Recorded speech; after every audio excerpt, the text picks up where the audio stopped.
எந்த வாய்ப்பு வந்தாலும் நான் ராவணனாக வெளிப்பட மாட்டேன் என்று நீ நினைத்தால் நீ அறம் சார்ந்தவனாக இருக்கிறாய். அவ்வளவுதாங்க. உன் மனைவியை மட்டும் நீ பார்த்தால் நீ ராமன், அவ்வளவுதான். நீதான் ராமன். ராமன் என்று நீ வேற ஆளை தேடி போக வேண்டிய அவசியமே இல்லை என்று ஒரு குரு பேசிக் கொண்டிருந்தார். எனக்கு ரொம்ப ஆச்சரியங்க. பெண்ணை ஏன் இன்னும் புரிஞ்சுக்காம இருக்கிறாங்கன்னு வீட்டுல இருக்கிறவங்க எல்லாம். வெளியில எல்லாரும் சிலாகிக்கிறாங்க. நம்ம வீட்டுல ஒண்ணு இருக்குது இல்ல, அதை ஏன் புரிஞ்சுக்காம இருக்கிறாங்க? ஆண்களுக்கு எது சொன்னா கோபம் வரும்னு பெண்களுக்கு தெரியாது. தெரிஞ்ச பெண்கள் கோபப்படுத்தாமலேயே காரியத்தை சாதித்துக் கொள்கிறார்கள். அதே போல் பெண்களுக்கு எது பிடிக்காதுங்கிறது நிறைய ஆண்களுக்கு தெரியாது. பெண்களுக்கு எது பிடிக்காதுன்னா, கேலி பிடிக்காதியா, அவ எதை வேணாலும் பொறுத்துக்குவா. அவளுடைய உடலையோ, அவளுடைய உற்றாரையோ, அவளுடைய தாய் தகப்பன்மார்களையோ, அவள் உடன் பிறந்தவர்களையோ கேலி செய்தால் பிடிக்காதியா அவளுக்கு. அவ என்ன தெரியுமா செய்வா? மனசுல ஒரு மாலை வச்சிருப்பா, ஒரு கயிறு வச்சிருப்பா. நீங்க செய்யற ஒவ்வொன்னையும் கோத்து வச்சுப்பா. உங்களுக்கு 60 வயசு ஆகும்ல, அப்ப ஒன்னொன்னா கழட்டி விடுவா. அதனால உஷாரான ஆண்கள் என்ன செய்வார்கள்? அந்த கயிறிலே அந்த ஆபத்தான முத்துக்கள் கோர்க்காமல் பார்த்துக் கொள்வார்கள். பெண்மை என்பது உயிரினும் இனிமையானது என்று அவன் அடிக்கடி பேசுகிறான். நான் ஒரு காட்சியை சொல்லுகிறேன். ஆணிற்கு எப்படி பருவங்கள், பொறுப்புகள், உறவுகள் என்று மாறுபடுகின்றனவோ அதே போல்தான் பெண்ணுக்கும் பருவங்கள், உறவுகள் என்று மாறுபடுகின்றன. ஆணிற்கு இல்லாத ஒரு சென்சிடைசேஷன், ஒரு கூர்நோக்கு பெண்மைக்கு உண்டு. கணவன், தகப்பன், மகன், தோழன், காதலன் என்று பல வடிவங்களில் ஆண் இருந்தாலும் தாய், மனைவி, மகள், தோழி, காதலி என்பதில் இருக்கக்கூடிய கூர்மை, கூர்நோக்கு ஆண்களை பற்றி பேசுகின்ற பொழுது இருப்பது இல்லை. ஒரு பெண் தன்னை கொண்டவனின் மீது எவ்வளவு பாசம் வைத்துவிட முடியும்? ஒரு ஆண் தன்னை கொண்டவளின் மீது எவ்வளவு பாசத்தை வைத்துவிட முடியும்? 2 நிலைகளில் வைத்து பார்க்கின்ற பொழுது எப்பொழுதுமே ஜெயிப்பவளாக பெண் தான் இருக்கிறார். ஆண்கள் பெண்களின் மீது பாசம் வைக்கக்கூடிய அந்த நிறையிலே இருக்கக்கூடிய அந்த தராசிலே அந்த நிறை வைத்து பார்க்கின்ற பொழுது பெண்ணினுடைய பாசம் விஞ்சி விடுகிறது. பரணியிலே ஒரு காட்சி, நான் அதை சொல்லிவிட்டு கம்பனுக்கு வருகிறேன். பெண்மை என்கின்ற ஒரு மிகப்பெரிய வெளி, ஒரு பரப்பை நாம் புரிந்து கொண்டால் ஒழிய கம்பன் காட்டுகின்ற பெண்மையின் பல கூர் நோக்குகளை நம்மால் உள்வாங்கிவிட முடியாது. பரணியிலே ஒரு காட்சி, கணவனே காதலனாக இருப்பதும் காதலனே கணவனாக இருப்பதும் ஒவ்வொரு பெண்ணுக்கும் கிடைக்க வேண்டிய பெரும் பேரு. அந்த பேரு பெற்ற ஒரு பெண் பரணியிலே வருகிறாள். கணவன் போர்க்களத்திற்கு போகிறான். பாசறையில் நின்று கொண்டு போர்க்களத்தில் களமாடி கொண்டிருக்கக்கூடிய தன் கணவனை பார்க்கிறாள் அந்த பெண். அவன் வீராவேசமாக களமாடி கொண்டிருக்கிறான். பார்த்து கொண்டே இருக்கிறாள்.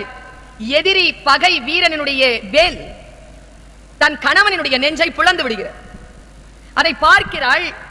பார்த்த அடுத்த வினாடியில் என்ன செய்கிறாள் என்று ஜெயங்கொண்டார் எழுதினார் என்றால், ஓடி வந்து அவன் கீழே விழுவதற்கு முன் தன் உடலால் தன் கணவனின் உடலை தாங்கினாள் என்று எழுதினார் ஜெயங்கொண்டார். மண்மகள் தன் கொழுநன் உடலை தழுவுவாள் முன் தன் உடலால் தழுவுவாளை காண்மின் காண்மின் என்றார். இது இல்லைங்க கவிதை. அடுத்தது வீர மரணம் அடைந்தவர்களுக்கு விண்ணாட்டு பெண்கள் இருக்காங்க இல்லையா, அவர்கள் மாலை கொண்டு சூடி அவர்களோடு சேர்ந்து கொள்வார்களாம். அதனால் தன் கணவன் உயிர் பிரிவதற்கு முன்னம் விண்ணாட்டு மகளிர் தன் கணவன் உயிரை புணரா முன்னம் தன் ஆவி ஒக்க விடுவாளை காண்மின் காண்மின் என்று எழுதினாரே, இது கவிதை. என்னதான் இருந்தாலும் மண் என்பவள் பெண். தன் கணவன் உடலை அந்த பெண் தாங்கிவிடக் கூடாது என்பதற்காக தன் உடலால் தாங்கியவள். விண்ணாட்டு பெண்கள் அந்த உயிரை கொண்டு போய்விடக் கூடாது என்பதற்காக தான் ஆவி ஒக்க விட்டு அங்க போய் நின்று அவளை வரவேற்றதாக எழுதினானே, அவன் பெண்மையை உணர்ந்து கொண்ட மகாகவி என்று நான் கருதுகிறேன். யோசித்து பார்த்தால் இத்தகைய காட்சிகள் நிறைய கிடக்கின்றன கம்பராமாயணத்தில். காட்டு மிராண்டிகள் தான் பெண்மையை ஆண்டுவிட வேண்டும் என்று நினைக்கிறார்கள். ஞானிகளோ அந்த பெண்மைக்கு தன்னை முழுமையாக ஒப்படைத்து விடுகிறார்கள் என்று எழுதுகிறார். யார் ஒருவர் பெண்மைக்கு தன்னை முழுமையாக ஒப்படைக்கிறார்களோ அவர்கள்தான் ஞானிகள் என்பது ஜலாலுதீன் ரூமியினுடைய கருத்தாக இருக்கிறது. பெண்ணிற்குள் ஞானத்தை வைத்தான் புவி பேணி வளர்த்திடும் ஈசன் என்பது மகாகவி பாரதியாரின் வாக்குமூலம். ஒரு நாள் பாவேந்தர் பாரதிதாசன் அவர்கள் பாரதியார் வீட்டிற்கு வருகை தருகிறார். இரவு மணி 8. பாரதியாருக்கு இரவிலே பால் குடித்து தூங்குவது வழக்கமாம். அன்றைக்கு செல்லம்மா ஊரிலே இல்லை. இரவிலே அவர் பாலை காய்ச்சி கொண்டிருக்கிறார். பாவேந்தனார் உள்ளே போகிறார். என்ன ஓய் செய்து என்ன இவ்வளவு தூரம் என்று ஐயர் கேட்கிறார். இல்லை ஐயரே, உங்களைத்தான் பார்க்க வந்தேன், என்ன செய்து கொண்டிருக்கிறீர் என்றோட பால் காய்ச்சுவதற்காக முயற்சி செய்து கொண்டிருக்கிறேன் என்றாராம் பாரதியார். முயற்சி ஈடேறவில்லை. எங்கேயும் புகை மண்டலமாக இருக்கிறது, பல தாள்கள் எரிந்து சாம்பலாகி இருக்கிறது. பாவேந்தனார் சொன்னார், நீங்கள் மேலே போய் படுத்துக் கொள்ளுங்கள், நான் பால் காய்த்து மேலே கொண்டு வருகிறேன் என்று. அரை மணி நேரம் ஆயிற்று. மறுபடியும் பாரதி கீழே இறங்கி பார்க்கிறார். அதே புகை மண்டலத்தில் பாவேந்தனார் உட்கார்ந்து கொண்டிருக்கிறார். அவர் சொன்னார், நீர் வீட்டுக்கு போவும், நான் பார்த்துக் கொள்கிறேன் என்று சொல்லி பாவேந்தனாரை அனுப்பிவிட்டாராம் பாரதி. அடுத்த நாள் காலையில் பாவேந்தனார் பாரதியாரினுடைய வீட்டிற்கு போகிறார். சமையல் அறையிலேயே பாரதியார் படுத்து தூங்கிக் கொண்டிருக்கிறார். பால் காய்ச்சப்பட்டிருக்கிறது, குடிக்கப்பட்டிருக்கிறது. அந்த பாத்திரம், பால் குடிக்கப்பட்ட பாத்திரத்திற்கு கீழே ஒரு தாளை பார்க்கிறார் பாவேந்தனார். அந்த தாளில் எழுதப்பட்டிருக்கிறது ஒரு பாடல். அந்த பாடல் இதுதான், பெண்மை வாழ்க என்று கூத்திடுவோமடா என்று எழுதினானாம் பாரதி.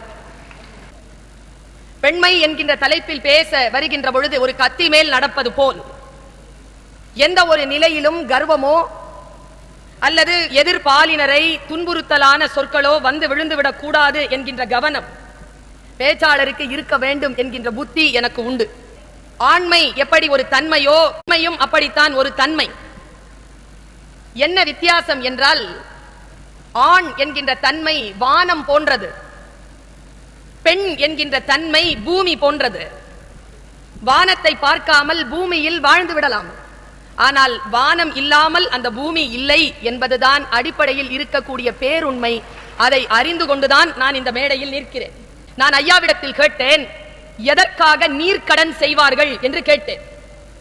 எப்பொழுதும் தாயோ தந்தையோ இறந்து போனால் அவர்களுக்கு நீர்க்கடன் செய்வதற்காக புத்திரர்கள் இருப்பார்கள். அந்த நீர்க்கடன் என்பது என்ன, யோகத்தில் நீர்க்கடன் என்பது என்ன என்று நான் சிந்தித்து பார்க்கிறேன். இந்த உடலை அடுத்த பிறவிக்கான எந்த கர்மாவும் போய் சேர்ந்து விடாதபடிக்கு முழுமையாக கரைத்து விடுவதற்கான கடைசி புள்ளிதான் நீர்க்கடன். அந்த நீர்க்கடனை புத்திரன் செய்தால் அடுத்த பிறவி இல்லாமல் முக்தி அடையலாம் என்கின்ற நம்பிக்கையில் தான் எல்லோரும் நீர்க்கடன் செய்கிறார்கள். நான் யோசித்து பார்த்தேன், சபரிக்கு நீர்க்கடன் செய்யக்கூடிய வாய்ப்பு இல்லை. ஜடாயுவுக்கு ராமன் இருந்தான், ஆனால் சபரிக்கு நீர்க்கடன் செய்யப்பட இல்லை. நீர்க்கடன் செய்யப்படாத நிலையிலும் கூட சபரிக்கு முக்தி கிடைத்தது எப்படி? இதுதான் கேள்வி. நான் சொன்னேன் இல்லையா, பெண்களிலேயே ஆண்களுக்கும் பெண்களுக்கும் இருக்கக்கூடிய சூட்சும நிலையில் யோக நிலைக்கு மிக எளிதாக போகக்கூடியவளாக பெண் தான் இருக்கிறாள். ஆண்களால் பல நிலைகளில் முயற்சி செய்துதான் அந்த எல்லையை அடைய முடியும்.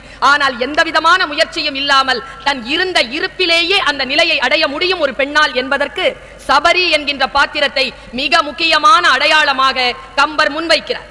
பாருங்கள், அந்த பாடலை நான் வாசிக்கிறேன். சபரியை வந்து பார்க்கிறார்கள். சபரி எல்லா வார்த்தைகளையும் சொல்கிறாள். இங்கிருந்து நீ போய் சுக்ரீவனை அடைந்து உன் மனைவியை நீ மீட்டுக் கொள்ளலாம் என்ற ஒரு வழியை சபரி தருகிறாள். தந்துட்டு அவ என்ன ஆனான்றது எனக்கு மிக ஆச்சரியமா இருக்குங்க. இது பேசும் பொழுது அவ என்ன ஆனா தெரியுமா? அவ இறந்துடுறா. எப்போ? ராமனும் லக்ஷ்மணனும் நின்று கொண்டிருக்கக்கூடிய அந்த நிலையிலேயே உயிர் துறந்தாள் சபரி. நான் இங்கே ஒரு கேள்வி கேட்கிறேன். ஜடாயு உயிர் நீத்தான், முன்னால் இருந்தான் ராமன், நீர்க்கடன் செய்தான். ஏன் சபரிக்கு நீர்க்கடன் செய்யவில்லை தெரியுமா? பாடலை வாசிக்கிறேன் பாருங்கள். அவள் உழந்து பெற்ற யோகத்தின் பெற்றியாலே, யோகம் என்பது சாதாரணமாக வராது, உழந்து பெற வேண்டும். தவம் இருந்தால்தான் யோகம் சாத்தியமாகும். அவள் உழந்து பெற்ற யோகத்தின் பெற்றியாலே தன் உடல் துறந்து, தன் உடலை துறந்தாள். பாருங்க, உயிர் துறத்தல் வேறு, உடல் துறத்தல் வேறு. உடலை எப்படிங்க துறக்க முடியும்? அந்த யோகி, சபரி என்கின்ற யோகி, தன்னுடைய தவத்தின் பலனால் தன் உடலை துறந்தாள். எப்படி பாருங்க, உடலை துறந்து தான் அத்தனிமையின் இனிது சார்ந்தாள். ஒண்ணும் இல்லையா? இந்த பஞ்சபூதங்களால் ஆனதுதான் இந்த உடல். அதனால் என்ன செய்வார்கள், இந்த உடலை எரித்து அந்த சாம்பல் இருக்கு இல்லையா, அந்த சாம்பலை எடுத்து நீர்ல கரைச்சிருவாங்க, நீர்க்கடன் செய்வார்கள். ஏன்னா பஞ்சபூதங்களில் நீர் மட்டும்தான் கரையாது. அவ என்ன செஞ்சா தெரியுமா? தன் உடலில் இருக்கக்கூடிய பஞ்சபூதங்களில் 5 பூதங்களில் 4 பூதங்களோடு கலந்துட்டாங்க. யார் முன்னால் கலந்தாள்? ராம லக்வரர் முன்னால். யாருடைய உதவியும் இல்லாமல் தன் முக்தியை தன் யோகத்தின் பலனால் தானே செய்து கொண்ட மிகப்பெரிய யோகியாக சபரி இருந்தாள் என்பதற்கான சாட்சி இந்த பாட்டு. தான் அத்தனிமையில் இனிது சார்ந்தால் அன்னது கண்ட வீரர் அதிசயம் அளவின்றி எய்தி பொன்னடி கடல்கள் ஆர்ப்ப புகன்ற அந்நெறியில் போனார். பார்த்து பயப்படுறாங்க, அதிசயப்படுறாங்க. தன் உடலை தானே கரைத்து கரைத்து கரைத்து யோக நிலையில் முக்தி அடைந்தாள் சபரி என்று கம்பன் ஒரு பெண்மையினுடைய மிகப்பெரிய உச்சத்தை இந்த பாடலின் மூலமாக நமக்கு காட்டுகிறான். நான் யோசித்து பார்க்கிறேன், பெண்மையை அவ்வளவு சாதாரணமாக உடலியல் சார்ந்த ஒன்றாக மட்டுமே பார்க்கக்கூடிய நாம் சிந்திக்கக்கூடிய எல்லைகளை கடந்த நிலையில் அந்த பெண்மை இருப்பதனை இந்த பாடல், இந்த காட்சி, இந்த பாத்திரம் நமக்கு சொல்கிறது. எத்தனையோ பேர் கம்பராமாயணம் பேசுறாங்கய்யா. இன்னைக்கு கூட பார்த்தேன், நான் 7 மணி நேரத்துல முழு கம்பராமாயணத்தை ஒருத்தர் பேசி முடிச்சிட்டார்.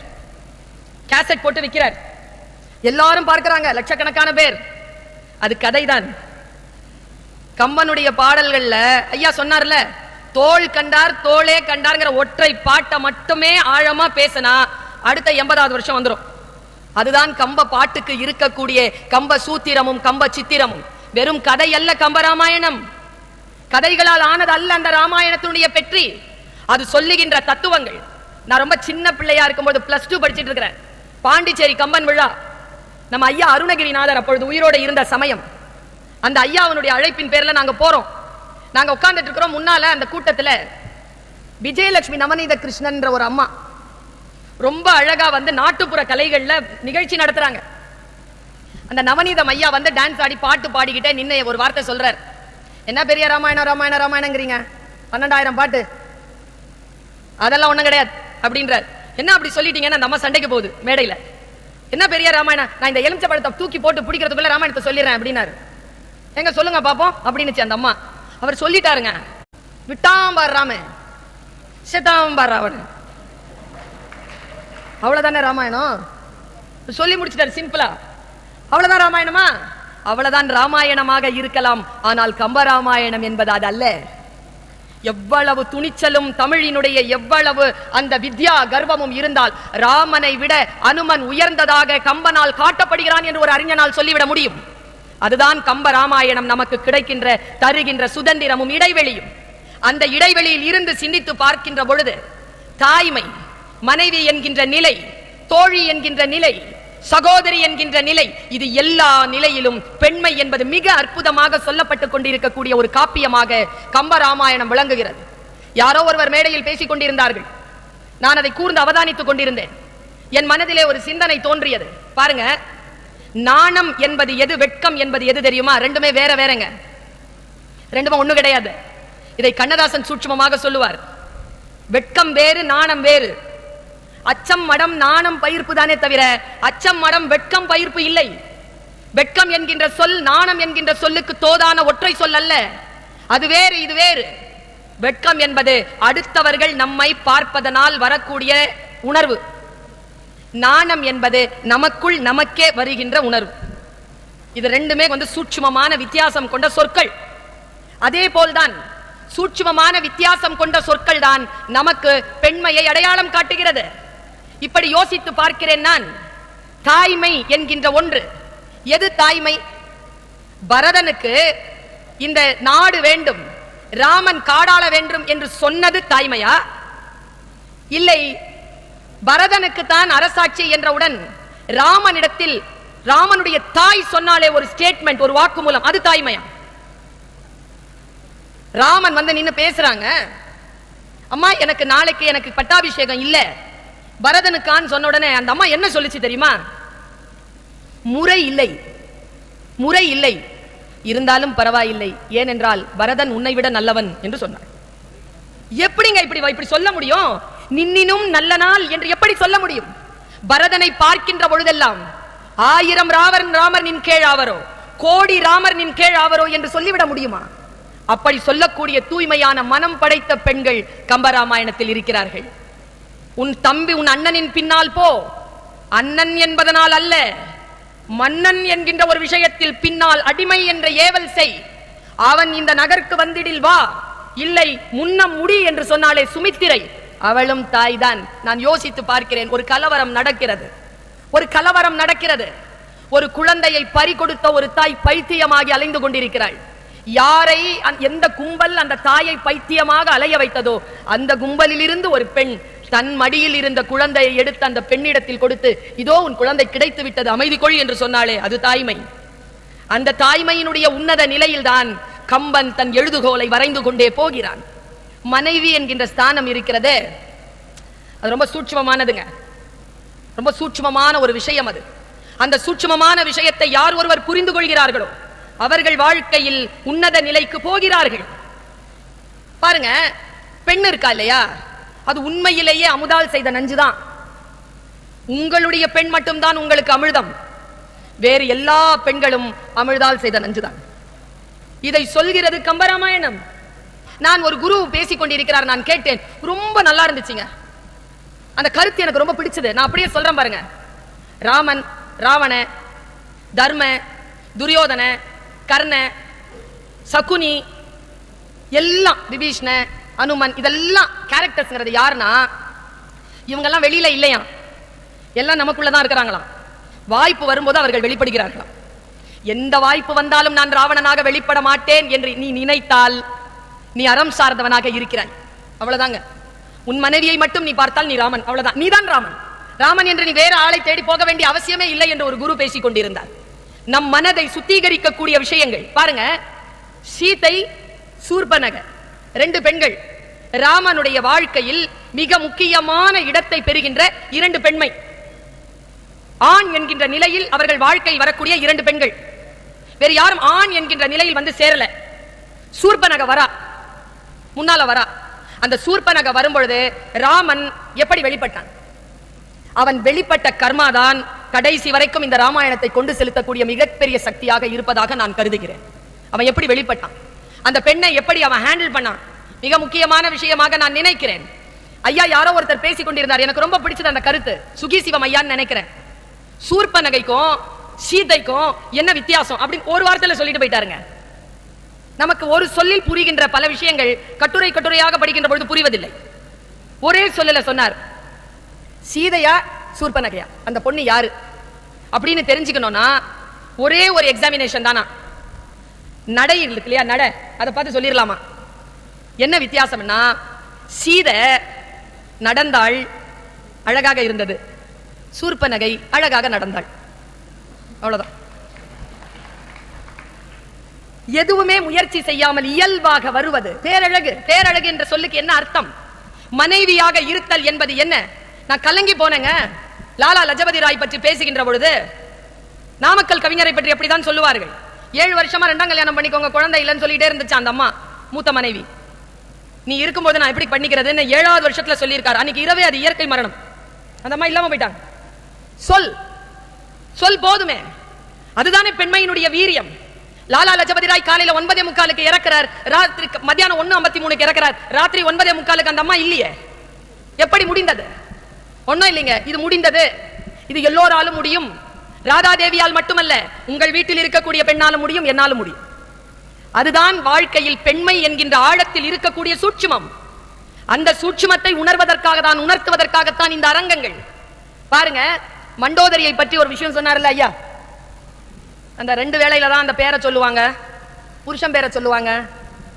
ஒன்னு சாவுன்னாரு, இன்னொன்னு தனிமைனாரு. அவர் ராவணார் காதலும் அப்படின்னு அவர் சொன்னால, அது ரொம்ப வெளிப்படையா சொன்னது. ராவணார் அப்படிங்கிறது ஒரு பெண் தன் கணவனின் பெயரை சொன்ன இடமாக நான் கருதவில்லை. ஒரு பெண்ணா இருந்து சொல்றேன். அவ எப்போ சொன்னா தெரியுமா? தன் கணவனை தனிமையில் அழைக்கக்கூடிய அந்த சொல்லை கடைசி பாட்டு இருக்குல்ல, அத சொன்னா செத்துட்டா, அவ்வளவுதான். அதுதான் ஒரு ஆண் ஒரு பெண்ணை பற்றி பேசுவதற்கும் ஒரு பெண் ஒரு பெண்ணை பற்றி பேசுவதற்குமான வித்தியாசம். கம்பர் இந்த பாடலை தான் எழுதியிருக்கிறார், அந்த பாடலையும் எழுதினார். எப்போ தெரியுமா அவ செத்தா? ராவணார் காதலும்னு சொன்னால, அப்ப சாகல. தனிமையில் தன் கணவனை தான் மட்டுமே அறிந்து கொண்ட பெயரால் அழைப்பாளே, அந்த பெயரை எப்பொழுது சொன்னாலும் அப்ப செத்தா. அதான் பெண். இன்னும் ஒரு செய்தி சொல்ல, தனிமையில் நின்று அழைத்து உயிர்த்தாள் உயிர் நீத்தாள். இது கம்பனுடைய பாடல் வரி. பேருண்மை ஒன்று சொல்லுகிறேன். கணவனும் மனைவியும் இறந்த பிறகு கணவனை புதைத்த இடத்தில் தான் மனைவியை புதைப்பது வழக்கம்.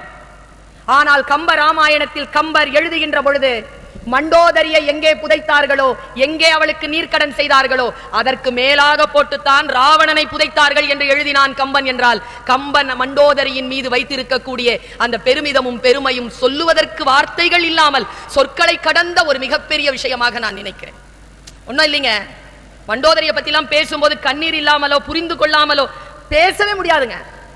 அந்த பொண்ணு படுத்துட்டு இருக்குதுங்க, மேல இருந்த ஆஞ்சநேயன் போனவன் பறந்துகிட்டே இருக்கும்போது பிரேக் ஒன்று அடிச்சான். இதோ சீதை அப்படின்ட்டு இறங்கிட்டான். பார்த்தா ஆபரணங்கள்லாம் அணிஞ்சிட்டு இருக்கா, நிம்மதியா தூங்குறான். பார்த்தா சீதை மாதிரி தான். சீதை அவன் முன்ன பின்ன பார்த்ததில்லை. சீதை தான் முடிவு பண்ணி பக்கத்திலேயே நிக்கிறான். ஆனா மனசுல அவனுக்கு ஒரே ஒரு இன்ஸ்டிங், என்னன்னா இவ்வளவு நிம்மதியா அவ தூங்க மாட்டாளே, அப்ப இவ இல்ல. பாருங்க, தூங்கிக் கொண்டிருக்கக்கூடிய ஒரு பெண்ணை பார்த்து இவள் சீதையாக இருப்பாளோ என்று ஆஞ்சநேயனே நினைத்தான் என்றால் அந்த மண்டோதரியின் புகழுக்கு வேறு என்ன சொல் தேவை இருக்கிறது? வேறு என்ன சொல் தேவை இருக்கிறது? தூக்கம் இருக்கு இல்லைங்க, பெண்ணுக்கு ரொம்ப முக்கியங்க. வில்லத்தனத்தை காட்டுற கம்பன், ஆக பெரிய பெருமையை காட்டுகின்ற கம்பன் பெண்ணை தூங்க வைத்துதான் காட்டுகிறான். கைகேயி எங்க தெரியுமா காட்டினா? தூங்கிட்டு இருக்கும் போது காட்டுறான். பார் கடல்ல பவள கொடி படுத்தது மாதிரி படுத்துட்டு இருந்தான்னு சொன்னான். சரியா? கூனி வந்து எழுப்பிட்டால. கடைசியில புருஷங்கிட்ட 2 வரம் கேட்டா. அவன் தந்தேன் தந்தேன்னு சொல்லிட்டு மயங்கி விழுந்தான்ல. அடுத்த வினாடி அந்த அம்மா என்ன பண்ணிச்சு தெரியுமா? தூங்கிருச்சுங்க. தூங்கிட்டதா சொல்றான் கம்பன். அவன் மூர்ச்சித்து விழுந்தான். கைகேயி துயில் கொண்டாள். அதை விட பெரிய வில்லத்தனம் வேற எதுவுமே கிடையாது. எந்த சொல்லையும் கடந்த ஒரு மிகப்பெரிய ஒரு கோபத்தையோ ஒரு கொடூரத்தையோ காட்ட வேண்டும் என்றால், ஒரு அநியாயம் நடந்து முடிந்த அந்த வினாடியில் ஒரு பெண்ணால் தூங்க முடியும் என்றால், அப்படி தூங்கக்கூடியவள் கைகேயி என்றால், கைகேயை விட அபத்தமான ஒரு பாத்திரம் கம்ப காப்பியம் முழுக்க இல்லை என்பதனை காட்டுவதற்காக கம்பன் கையாண்ட சூத்திரம். யோசித்து பார்க்கிறேன் நான். மண்டோதரியை காட்டுகின்ற பொழுது புள்ள செத்துட்டாங்க. மண்டோதரி ஓடி வரா. இந்த பெண்ணினுடைய எத்தனை டைமென்ஷன் பாருங்களேன். எனக்கு ரொம்ப ஆச்சரியங்க. பெண்ணை ஏன் இன்னும் புரிஞ்சுக்காம இருக்கிறாங்கன்னு வீட்டுல இருக்கிறவங்க எல்லாம். வெளியில எல்லாரும் சிலாகிக்கிறாங்க.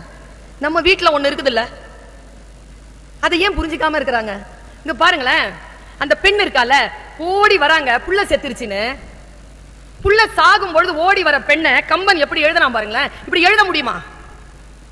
என்ன சூட்சுமம் பாருங்க. அடுத்த தலைமுறைக்கு நாம் இதை சொல்ல வேண்டாமா?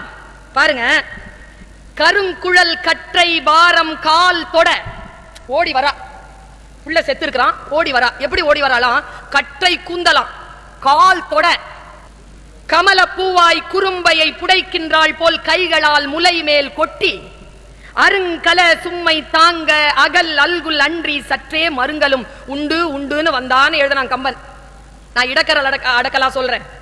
ஒரு பெண் ஓடி வருகின்ற பொழுது, ஒரு தாய் ஓடி வருகின்ற பொழுது, தன் பிள்ளை சாக செத்து போனான், தலை இல்லாமல் முண்டமாக கிடக்கிறான்.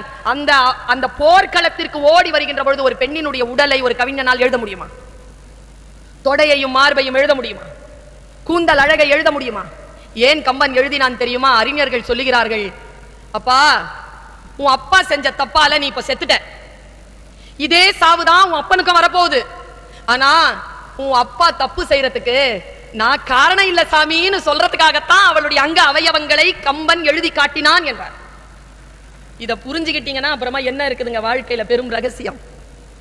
ஆண்களினுடைய முறை தவறிய வாழ்க்கைக்கு நான் காரணம் இல்லை ஐயா என்று தன்னுடைய மகனினுடைய செத்த உடல் மீது வந்து புலம்பிய அந்த பெண்ணினுடைய அங்கங்களை கம்பன் தன் எழுதுகோலால் எழுதி காட்டினான். யோசித்து பார்த்தால் தன் மகன் மீது அழுது புலம்புகின்ற அந்த பெண் கூட தன் கணவனுக்கு இந்த நிலை வந்து விடுமோ என்றுதான் ஏங்குவதாக கம்பன் சொன்னான். ஒரு தாலி கொடிக்காக 1000 தொப்புள் கொடிகளை அந்த பெண் தியாகம் செய்வாள் என்பதற்கு இதை விட வேறு என்னங்க சாட்சி இருக்க முடியும்? அரக்கர்தம் பறவையெல்லாம் வெஞ்சின மனிதர் கொல்ல வெகுண்டதே மீண்டதில்லை. அஞ்சினேன் அஞ்சினேன் அச்சீதை எனும் அமுதால் செய்த நஞ்சினால் நாளை இலங்கை வேந்தன் இத்தகையனன்றோ என்று அழுகிறாள் அந்த பெண். யோசித்து பார்த்தால் ஒவ்வொரு நிலையிலும் ஒவ்வொரு பெண்ணும் மிக முக்கியமான அந்த நிலைப்பாட்டை எடுப்பதின் மூலமாக அந்த கம்ப காப்பியத்தை நகர்த்தி கொண்டே செல்லுகிறார்கள். நான் ஒரு 2 பாத்திரங்களை மென்மையாக சொல்லிவிட்டு அமர்கிறேன். ஒன்று கூனிங்க, இன்னும் ஒன்று சூர்பனகை. இந்த 2 பெண்கள் இருக்காங்க இல்லையா, எப்படி உங்களுக்கு முதன்மை பாத்திரங்கள் இருக்கிறதோ உடன்மறை பாத்திரங்கள் இருக்கிறதோ அப்படியே முரண் பாத்திரங்களாக பெண்களை மிக முக்கியமான இடங்களில் நிறுத்துகிறான் கம்பன். அந்த பெண்மை என்கின்ற நெருப்பை அந்த காப்பியத்தை செலுத்துவதற்காக பயன்படுத்துகிறான். நம்ம ஊர்ல எல்லாம் வந்து தேர் போவோம் தெரியுமா, தெருக்கள்ல நுழைஞ்சு போவோம், தெருல போய் முட்டிக்கும். அப்ப என்ன பண்ணுவாங்க, முட்டிக்குச்சுன்னா, தேர் முட்டிக்குச்சுன்னா என்ன பண்ணுவாங்க, ஒரு சின்ன மரக்கட்டையை எடுத்து அந்த அந்த சக்கரத்துல கொடுத்து அப்படி திருப்புவாங்க தெரியுமா, உடனே அந்த தேர் திரும்பிடும். அந்த மாதிரி போய் முட்டி கொண்டு நிற்கக்கூடிய கதைகளை தன்னை சிறு கட்டைகளாக மாற்றிக்கொண்டு தன்னை முழுமையாக தந்த பெண்கள் பாத்திரங்களின் மூலமாக கம்ப காப்பியத்தை முழுமையாக இழுத்துக்கொண்டு செல்லுகிறது அந்த தேர். அதில் ஒரு பாத்திரம் தான் கூனி. இங்க இருக்கிற எல்லாருக்கும் சொல்றேன், அடுத்த தலைமுறைக்கு சொல்லித்தாருங்கள். பெரியோரை வியத்தலும் இளமே என்பது அல்ல முக்கியம், சிறியோரை இகழ்தல் அதனினும் இளமே என்பதுதான் சங்க இலக்கியம் தருகின்ற மாபெரும் செய்தி. தனக்கு கீழாக இருக்கின்றவர்களை ஒருபோதும் நீங்கள் இகழ்ச்சி செய்துவிடக் கூடாது என்பதற்காகத்தான் கூனி பாத்திரத்தை வைத்தான் கம்பன். கூனிக்கு மனசுல ஒரு பெரும் கோபம் ராமன் மேல. என்ன கோபம் தெரியுமா, எப்பவுமேங்க நம்ம யாருக்குமே தெரியறதில்ல. ஆண்களுக்கு எது சொன்னா கோபம் வரும்னு பெண்களுக்கு தெரியாது. தெரிஞ்ச பெண்கள் கோபப்படுத்தாமலேயே காரியத்தை சாதித்துக் கொள்கிறார்கள். அதே போல் பெண்களுக்கு எது பிடிக்காதுங்கிறது நிறைய ஆண்களுக்கு தெரியாது. பெண்களுக்கு எது பிடிக்காதுன்னா, கேலி பிடிக்காதியா, அவ எதை வேணாலும் பொறுத்துக்குவா. அவளுடைய உடலையோ, அவளுடைய உற்றாரையோ, அவளுடைய தாய் தகப்பன்மார்களையோ, அவள் உடன் பிறந்தவர்களையோ கேலி செய்தால் பிடிக்காதியா அவளுக்கு. அவ என்ன தெரியுமா செய்வா, மனசுல ஒரு மாலை வச்சிருப்பா, ஒரு கயிறு வச்சிருப்பா. நீங்க செய்யற ஒவ்வொன்னையும் கோத்து வச்சுப்பா. உங்களுக்கு 60 வயசு ஆகும்ல, அப்ப ஒன்னொன்னா கழட்டி விடுவா. அதனால உஷாரான ஆண்கள் என்ன செய்வார்கள், அந்த கயிறிலே அந்த ஆபத்தான முத்துக்கள் கோர்க்காமல் பார்த்துக் கொள்வார்கள். பாருங்க, கூனிக்கு இருந்த ரொம்ப பெரிய வருத்தம் என்ன தெரியுமா, அவ முதுகு கொஞ்சம் கோணல். வால்மீகியில பேரழகி மந்த்ரானாலே மனதை கலக்குபவள்னு அர்த்தம். மந்தரை சூழ்ச்சி படலம்னு வச்சாலும் மந்தரைங்கிற சொல்ல அடிக்கடி பயன்படுத்தாம கம்பன் கூனினே பயன்படுத்துவான். ஏன்னா ராமனுக்கு அவள் கூனிதான். கூனினா ஒண்ணும் இல்ல, முதுகு குவிஞ்சிருக்கும் அவளுக்கு. ராமன் என்ன செய்வான், மண் உருண்டையால அடிச்சுக்கிட்டே இருப்பான். ராமனுக்கு ஒரு தீமை செய்ய வேண்டும் என்று நினைத்த பொழுது தன் முதுகிலே அவன் மண் உருண்டையால் அடித்ததை நினைத்தாள் கூனி என்ற ஒரு சைக்காலஜி இதுல வச்சான். பெண்கள் அவ்வளவு சீக்கிரம் பகச்சிக்காதீங்க. தன் முதுகிலே மண் உருண்டையால் அடித்தான் ராமன் என்பதற்காக ராமனுக்கு மண்ணே இல்லாமல் அடித்தாள். அதுதான் அவள் வாங்கிய மிகப்பெரிய பழி. அதே போல் சூர்பனகையை ரொம்ப கேலி பண்ணிட்டாங்க ராமன். நான் இதை ரொம்ப மன்னிப்பு கேட்டுட்டு சொல்றேன். கடவா பல்லு தெரிய சிரிக்கிறாங்க சூர்பனகை கிட்ட ராம. இதுக்கு இங்கிலீஷ்ல ஈவ் டீசிங்னு பேரு, பகடி வதைன்னு பேரு. ஒரு பொம்பளை பிள்ளை முன்னால பைத்தியமாகி ஒளருதுன்னு வச்சுக்காங்களேன், அவளை எப்படி வந்து ஹேண்டில் பண்றதுன்னு ஒரு ஆணுக்கு தெரியணுமா இல்லையா? அதுவும் முக்கியமா ராமனுக்கு தெரியணுமா இல்லையா? என்னென்ன பேசுறான் தெரியுமா ராமன்.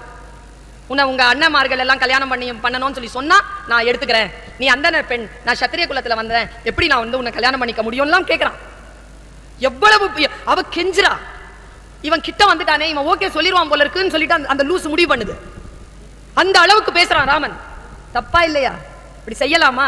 ராமன் ஞானவான் இல்லையா? அதை செய்யலாமா? ஒன்னும் இல்ல. கடைசியா லக்ஷ்மணன் கிட்ட கையை காட்டி விட்டு போயிட்டான். அவன் தான் ஃப்ரீயா இருக்கிறான்னு சொல்லிட்டு போயிட்டான்.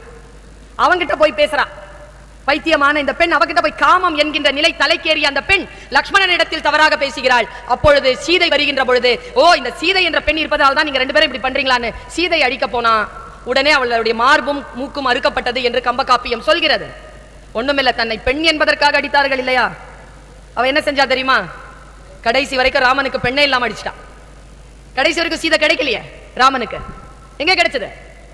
எந்த ஒரு நிலையிலும் யாராக இருந்தாலும் பெண் என்பவள் ஒரு சக்தி பீடமாக, பெண் என்பவள் மிக உயர்ந்த நிலையில் இந்த பிரகிருதியின் இந்த இயற்கையினுடைய மிகப்பெரிய வெளிச்சமாக இருக்கின்ற பொழுது அவளுடைய பன்முக தன்மையை ஒவ்வொரு பாத்திரத்தின் மூலமாக காட்டுகிறாள். இந்த பாத்திரத்தினுடைய அத்தனை தன்மைகளுடைய ஒற்றை உருவமாகத்தான் பெண்மை திகழ்வதாக நான் கருதுகிறேன். எந்த வாய்ப்பு எந்த சூழல் முன்னால் வருகிறதோ தன்னை அப்படி முழுமையாக வெளிப்படுத்திக் கொள்ளக்கூடிய வாய்ப்பு பெண்ணுக்கு நிகழ்ந்து விடுகிறது. அந்த நிகழ்ச்சியில் தன்னுடைய நிலை உணர்ந்த பெண்கள் அந்த நிலையில் தன்னை தவறாக வெளிப்படுத்தி விடாமல் நின்று நிலைத்து புகழடைவதை இந்த கம்பகாப்பியம் காட்டுகிறது என்று சொல்லி வாய்ப்பளித்தமைக்கு நன்றி பாராட்டி விடைபெறுகிறேன். நன்றி, வணக்கம்.